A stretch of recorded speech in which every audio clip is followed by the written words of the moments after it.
వచ్చినందుకు కృష్ణాయని గారు బ్రహ్మనాయుడు గారు ఇప్పుడు మన సబ్జెక్ట్ అయితే మనము జగన్మోహన్ రెడ్డి రాష్ట్రంలో రాష్ట్రపతి పాలన పెట్టాలని అంటున్నారు. అవును.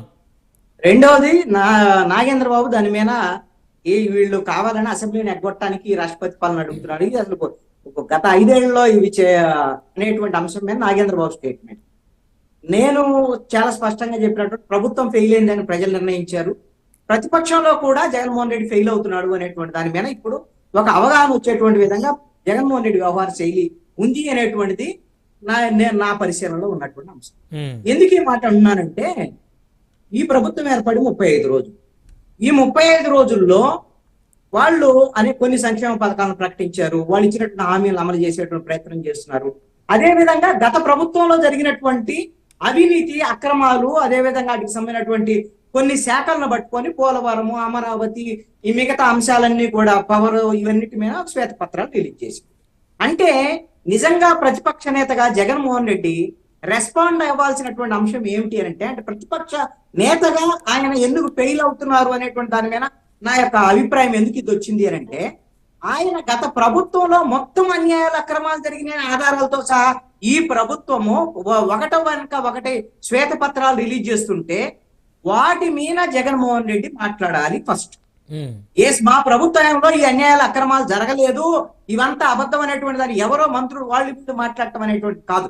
జగన్మోహన్ రెడ్డి దాని మీద మాట్లాడాలి. ఆయన ముఖ్యమంత్రిగా మాట్లాడిన తర్వాత అసెంబ్లీకి సంబంధించినటువంటి విషయాల్లో కూడా ఆయన అసెంబ్లీ నుంచి పారిపోతున్నారనేటువంటి వాదన బయటకు వచ్చినటువంటి నేపథ్యంలో మేము అసెంబ్లీలోనే ఉండి ఫైట్ చేస్తాము అనేటువంటి ఒక సంకేతాన్ని వాళ్ళ కార్యకర్తలకి రాష్ట్ర ప్రజలకు ఇచ్చి ఆంధ్రప్రదేశ్ లో ఆయనకి ఇచ్చినటువంటి హోదా, అది ప్రతిపక్షమా కాదా, 11 సీట్ల ఏది ఉంటే ఆ హోదాలో జగన్మోహన్ రెడ్డి ఈ ప్రభుత్వం మీద పోరాటానికి సిద్ధమవ్వాలి. అయితే ఇక్కడ కీలకమైనటువంటి అంశం, ప్రజల సమస్యలు ఏవైతే ఉన్నాయో ప్రజల సమస్యల విషయంలో కానీ, ప్రజల్ని ఏదన్నా ఈ ప్రభుత్వం మోసం చేస్తే గాని, ప్రజలకు ఇచ్చినటువంటి హామీలు అమలు చేయకపోతే కానీ వాటి మీద మాట్లాడగలిగితే జగన్మోహన్ రెడ్డికి ప్రజల నుంచి మద్దతు వచ్చేదానికి అవకాశం ఉంటుంది. కానీ ఆయన తీసుకున్నటువంటి స్టెప్ ఏమిటి? తన కార్యకర్తలను చంపుతున్నారు ఇప్పుడు అధికార పక్షంలో ఉండేటువంటి వాళ్ళు అని ఒక లిస్టు చెప్పారు. తన కార్యకర్తలు బెదిరింపుల వల్ల ఆత్మహత్యలకు పాల్పడుతున్నారు, అదే విధంగా కొన్ని వేల మంది దౌర్జన్యాలు, ఇలాంటి ఒక పెద్ద లిస్టు చెప్పాడు. ఎక్కడికి వెళ్ళాడు?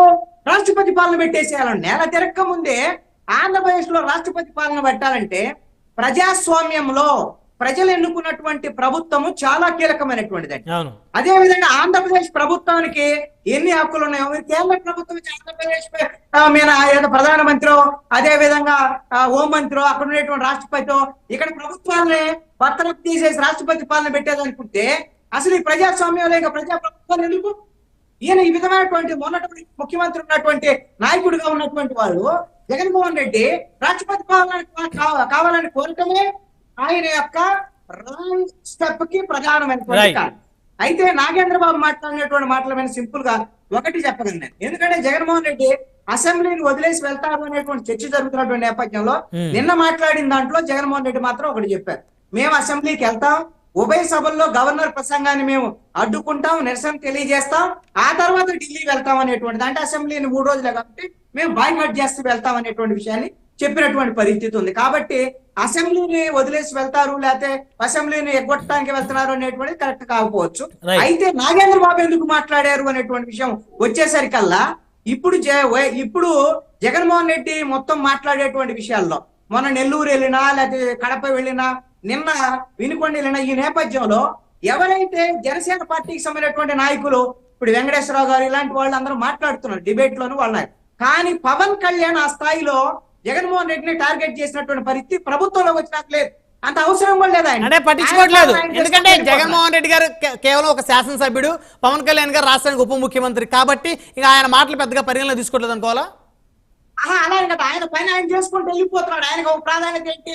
పాలన సరిగ్గా అందించాలి జగన్. పవన్ కళ్యాణ్ ఒకటే చెప్తున్నాడు, మనకి చాలా బాధ్యత ఉంది, చాలా పనులు ఉన్నాయి, కాబట్టి వాటిని ప్రజల్ని సంతృప్తి పరిచేటువంటి పాలన అందిద్దాం అనేటువంటి యాంగిల్ వెళ్తున్నాడు. కాబట్టి జనసేన పార్టీ తరఫున నాగేంద్ర బాబు లైన్ లోకి వచ్చారని చెప్పేసి మాత్రం నేను అనుకుంటున్నా. ఒకటి ఫైనల్ గా చెప్తాను బ్రహ్మనాయుడు గారు, సింపుల్ గా ఒకటే పాయింట్.